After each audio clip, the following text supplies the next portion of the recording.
Selamat malam teman-teman, masih di channel Dunia Filsafat. Kita akan sedikit berbicara mengenai psikologi kebahagiaan. Jadi psikologi itu adalah jiwa ya, psike, logos, ilmu tentang kebahagiaan. Jadi jiwa yang bahagia, apakah dengan psikologi seseorang bisa bahagia, atau bagaimana jiwa yang bahagia tersebut? Jiwa yang bahagia adalah apakah seperti jiwa yang tenang ketika memasuki rahmat Tuhan, masuk surga? Itu pembacaan teologis. Apakah jiwa yang tenang itu adalah ketika mereka yang sudah bisa membayar cicilan rumah, cicilan mobil, jadi terpenuhinya kebutuhannya gitu ya, pemenuhan kebutuhan hidupnya.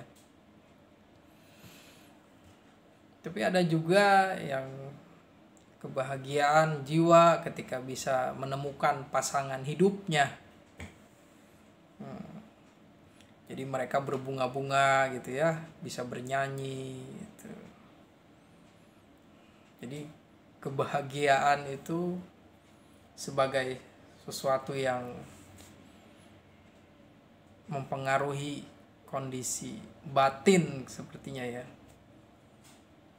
Karena manusia itu terdiri dari kesadaran, body, fisik, dan batin, maka integrasi antara kesadaran, pikiran itu dan batin juga fisik itu menjadi sesuatu yang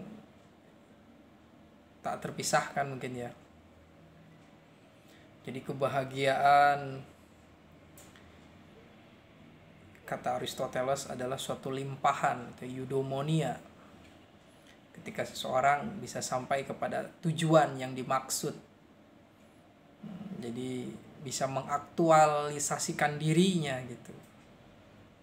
Menurut Ibnu Sina, orang yang paling bahagia itu orang yang bisa mendapatkan pemahaman, pengetahuan mengenai realitas yang utama, memahami ilmu tentang sebab akibat segala sesuatu. Ya, para intelektual ya seperti itu gitu. Kalau kebahagiaannya seorang penjual donat adalah menciptakan donat yang bagus, nikmat, dan juga habis mendapatkan uang yang banyak, mungkin seperti itu. Tapi itu kebahagiaan yang tentu saja dalam taraf tertentu ya, karena setiap kebahagiaan itu memiliki gradasinya. Dan tentu saja bagi para kaum postmodern, kebahagiaan mengenai pertemuan dengan Tuhan itu bisa saja bukan sesuatu yang menyenangkan gitu.